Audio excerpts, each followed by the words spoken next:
So una natin puntahan itong malaking bato na tinutukoy kong legit sa inyo. Ito siya. Mapansin natin highway dyan sa baba. So kung tatrabahoin to, delikado, laglag ang bato na to, delikado, magkadisgrasya pa at tayo yung dahilan sa mga sakuna. So may maraming diskarte paraan gagawin to para to maiahon o matunaw tong malusaw yung bato na to. High-tech na yun, may mga kagamitan na. Ngayon, itong litrang B na to, papaliwanag ko sa inyo mamaya. Sa mga ito na forma siyang oblong or litrang C na forma sa bato. Tignan niyo yung shape dyan, C or half moon, papaliwanag ko rin sa inyo. At itong tinatayuan ko, at dyan sa ibang bato na nakapaligid, na halatang idinisinyo talaga ng sakto. At dyan, yung mga bato na yan na sinadyang inilagay, masasabi kong sinadyang inilagay dahil para may protektaan ang ilalim na to. So puntahan natin yung unang bato na tinutukoy ko. Okay mga boss, so bagong araw, bagong simula. Andito tayo ulit ngayon sa area kung saan iisa-isahin natin yung mga sign marker na mga nakita natin. At balikan natin yung bato na may buho sa ilalim. At ipapaliwanag ko sa inyo ng mabuti paano naging accurate na legit sa ilalim ng bato na may kayamanan na inilagay at positibo. Kaso nga lang, delikado. At ipaliwanag ko sa inyo ng mabuti kung paano siya nag-accurate sa ilalim ng malaking bato at paano siya na-solve yung puzzle at pattern na ginawa ng mga sundalong Hapon dito. So sa mga bago sa ating YouTube channel, inanyayahan ko kayong i-subscribe tong channel natin. Hindi kayo magsisisi kung i-subscribe itong channel ko kasi malaking makuha kayong idea, matutunan dito sa mga ginawa ko. Sa mga matagal nang gumagamit ng detector, binili lang sa Shopee o yung mga mamahalin na hindi naman calibrated dito sa atin. So ito yung video na kahit di ka nagagamit ng mga detector, so accurate to, nabasa at legit to, nakakuha na. Sabayan ako para makakuha kayo ng idea sa mga paraan na ginagawa ko gamit yung kumpas. So hali kayo, samahan niyo ako, i-explore natin tong area na to.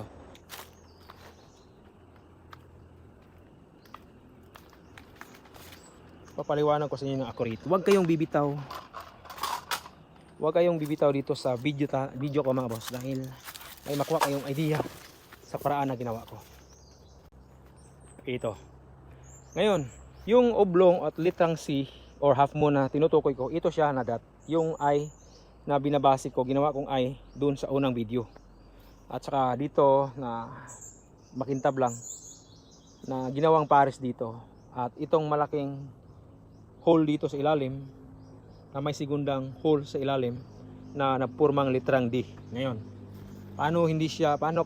bakit ko sinabing walang laman ang ilalim na to? Kung mayroon man, objective ang makuha mo, like woods, metal or bato, mga object yan na pwedeng ginawa nilang palatandaan na mag-accurate din para sa buong area, lugar. Katabi lang mga boss, itong bato na to, ayun lang yung isang bato na malaki na talagang gugulong yan sa baba pag tatrabahoin sa ilalim kung hindi bibiyakin. Galing dito, distansya lang niya is 7 meters, ganun, 5 to 7 meters. Dulo ng bato, abot ng 8 metro papunta dito. Ngayon, sisilipin natin yung ilalim. Papakita ko sa inyo paano nag-accurate at nagka-legit. Ito siya, ito yung ilalim. Doon natin ang flashlight. Ito yung ilalim ng malaking hole na to. Kung mapapansin nyo, litrang D. Kung nakita niyo yung maitim dyan, ito, lalagyan ko lang siya ng guhit. Ayan.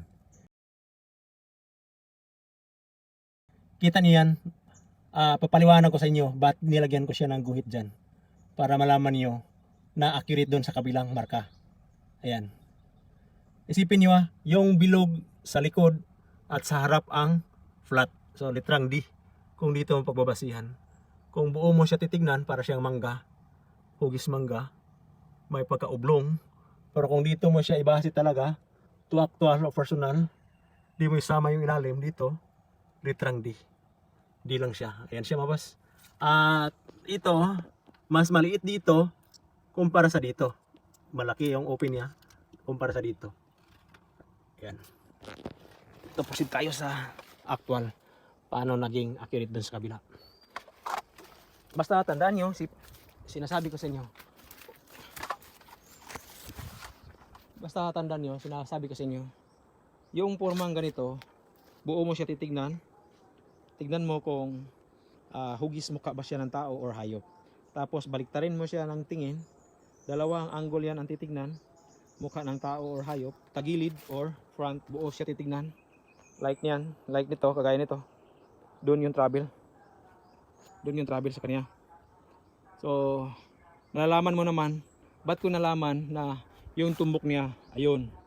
Bakit? Dahil sa itong dot na to, sinasabi ko sa unang video, na ibase ito sa pwedeng bato na nagpormang half moon, C ang shape sa buong bato, or kaya oblong. At hanapin mo doon sa tunay na gilid. Sinasabi ko, object yan. Or malalim na lupa, bato, ulit-ulit kong sinasabi, para maintindihan nyo talaga. At saka yung sa ilalim, ganun lang din ang binabase. Yung mukha, mata, ilong at bibig. Iyon yung triangle na sinadyang tinapyas dito.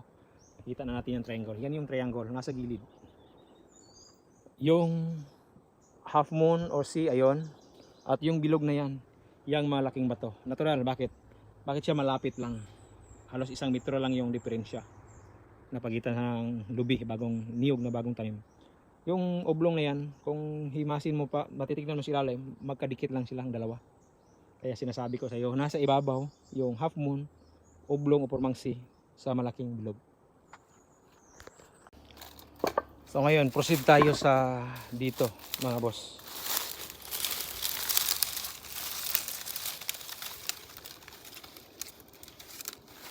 Proceed tayo dito. Dito tayo direkta sa baba.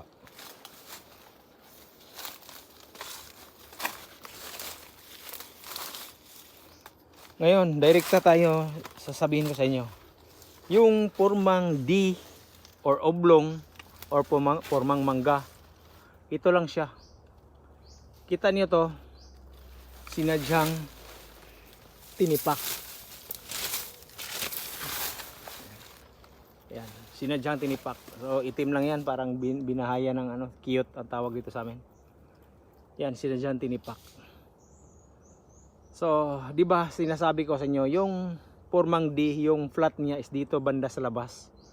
So ito na yon, yung sinadya na dito sa labas talaga ang tinipak. Para malaman na dito sa ilalim ang nilagay na deposito. Ngayon, mga boss, paano siya naging accurate dito? Yung inukit ko sa ilalim, sa butas na para siyang itong dalawang bundok ibali na maliit, dalawang C na nakataob na inukit ko sa inyo. Ito siya, in-sketch. Ito siya, mga boss. Kita niyo yan, yung dalawa, isa at dito. Ayan. Yung isa is pinakaklaro at dito sa isa is hindi masyadong klaro.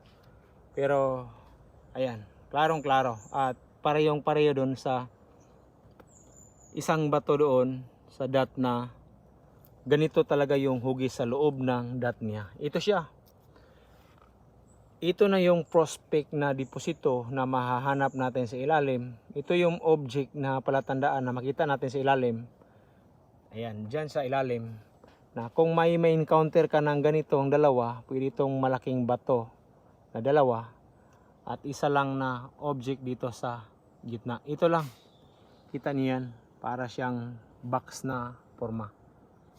Isang maliit at ikalawa dito. Ang pinakaklaro ito. Ito siya, mga boss. Ngayon, paano at ilang metro ang lalim nito? Atras tayo ng konti. Kita niyo yan. Kita niyo dito yung curve niya, yung shape ng bato. Ito yung guide sa digging dito sa ilalim. Ito yung guide. Ano siya naging guide, mga idol? Ano siya naging guide, mga boss? Sa estimated ko lang, 1 metro ang ilalim ng pinagbaunan. Una, kita mo tong tapyas dito. Yung sinadyang binutas dito. Malaking dot. At ito, dinig mo ba yung tunog? Ito yung sinadyang ginawa din. Kasi ito yung mga temporaryong bato na sinadyang nilagay dito. Sa ibabaw ng tapyas na to na pormang D. Ito yung pormang D. Kita niyo yan dito at ito. Yan yung pormang D. Open nga lang dito. Ang ibig sabihin nito sa pormang D, ito yung bato. Ito yung bato. Siya, yung palatandaan. At itong mga dot dito sa gilid, ibig sabihin, ito yung mga bato, ito. At yung mga bato na maliit dito, ito siya, yung temporaryo bato. Once na ibig sabihin nito, kung tibagin mo to, gagamitan kahit na kutsilyo lang gagamitin mo, mahuhulog na to. Ibig sabihin, kung kukunin mo yung mga batong maliliit na yan, maliit to mga boss, dito siya malaki. Ayan o. Pag kukunin mo yung nakapile na yan, mahuhulog to at saka itong malaking bato. Ito yung pinapahiwatig nito. Danger trap. Dito na matatawag na trap to. Pag nakahukay ka na sa ilalim, gugulong tong bato, pwedeng babaon sa'yo, iipit sa'yo. Ito yung 1 metro na guide na pag lalampas ka na sa ilalim, ito yung ma-encounter mo. Pero ngayon, paano mo siya kukunin? Na yung mga bato nito, sinadyang tinimporaryong nilagay. Batong maliit, dinagdagan, para siyang niriprap lang, nilagay, para patungan ng isang malaking bato. At ito, at saka itong pinakamalaki, at saka ito lang yung nagsisilbing nakaharang sa kanya para hindi gugulong. Kung wala to, sigurado gulong na tong bato. At para tingnan nyo, litaw na litaw yung bato. Tingnan nyo yung kapares dito. Tignan mo dito. Ito siya, ito yung nagsisilbing sandigan niya to. Itong bato na ibinaon dito, di rin kalakihan. Ito ang sisilbing sandigan niya at ito siya, dito siya nagbibigay ng puwersa. Dito siya nakatawag nito. Dini siya nakasandig sa Bisaya pa. O kung titignan mo sa gilid, heart siya, yung forma. Ngayon, yung accurate niya sinasabi ko, human face. Ito lang yung mukha niya, mata at bibig na nakatawa. Ngayon, kita niyo to rito in-slash. Ito siya. Baliktad na litrang B, mga boss. Baliktad na litrang B. Kung dito mo siya titignan, baliktad na litrang B. Ayan. Ito yung trap. At dito, sadya din siyang pwede siyang makuha. At kung i-combine mo siya dito at ito na yung mukha niya na nakatingin. Point din sa ilalim. Dito, titingin sa ilalim. Tsaka yan, pointer. At saka itong bato rin na pinatungan ko. Ang sandigan din niya, ito, para hindi rin gugulong. At mayroon pang bato dito na isa, nakabaon, na nakasandigan din rin niya dito. Para hindi gugulong. Gugulong lang to kung sakali guguho yung lupa o kaya tatrabahoin to. Ngayon, punta tayo sa ibabaw. Papaliwanag ko naman sa inyo yung sinabi ko kanina.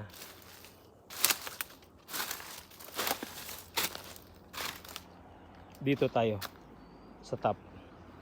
Kitang-kita 90 degree. Tuktok. Delikado sa kalsada.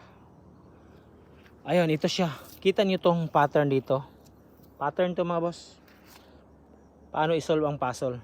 Simple lang. Ito siya. Kita mo tong gilid nito. Arrow to siya mga boss at saka nag-iisang dot. Arrow. Tulis ng arrow at nag-iisang dot. Klarong-klaro, di ba?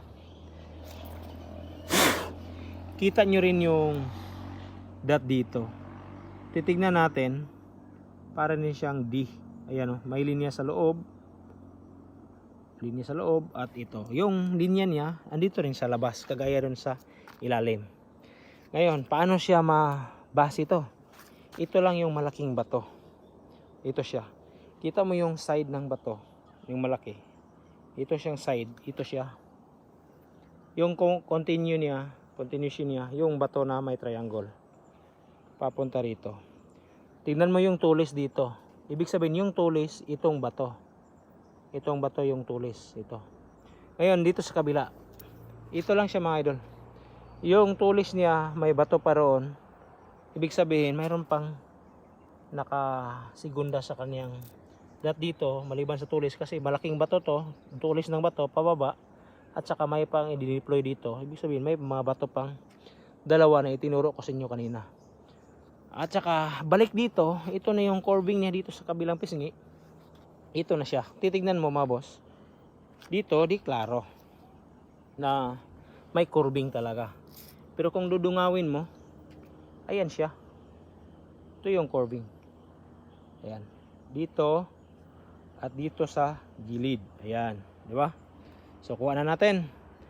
At saka, maliban sa curving, yung curving niya, heart yan ang forma. Ayan o. Heart.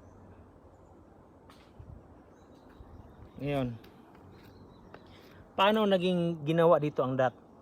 Pansinin nyo, yung kabilang pisngi niya dito, sinabi ko sa inyo, continue dito sa unahan. Walang dot dito. Bakit dito nilagay ang dot? Kasi, ang dot na nilagay dito, ito yung nasisilbing prospect na deposito dito sa ilalim. Ito ito yung curving. So, susobra ka papunta doon sa dulo, pero walang dot, babalik ka dito sa gitna ng curve. Kung makita mo tong linya dito, kita mo tong linya dito, klarong-klaro naman siguro, di ba? Ano natin? Yung klarong linya. Yan, klarong-klaro naman siguro yung linya. Kita mo yung bato na yon, sinadyang dito nilagay yung linya. At saka may isang bato pa na tinapyas na sinadyang linya. Ibig sabihin, ang dot na yan, na prospect de deposito, andito sa ilalim. Hindi na makalampas sa dulo ng bato na to sa actual, kasi nandito sa gitna ang prospect na deposito, andito sa gitna ng bato, nasa ilalim. Ito yung base sa pagbasa rito. Ganun siya ang analyze mo, boss. At dito sa ibang bato, sa next video na to, kasi ibang stone map na rin to na ibase dito sa area na to. At yung nilagyan ng sako ay base rin yan sa patag. Hanapin mo lang yung patag, matutukoy mo na gamit yung human face. Dito, mayroong dot siya dito. Okay. Ayan. Siya. Heart.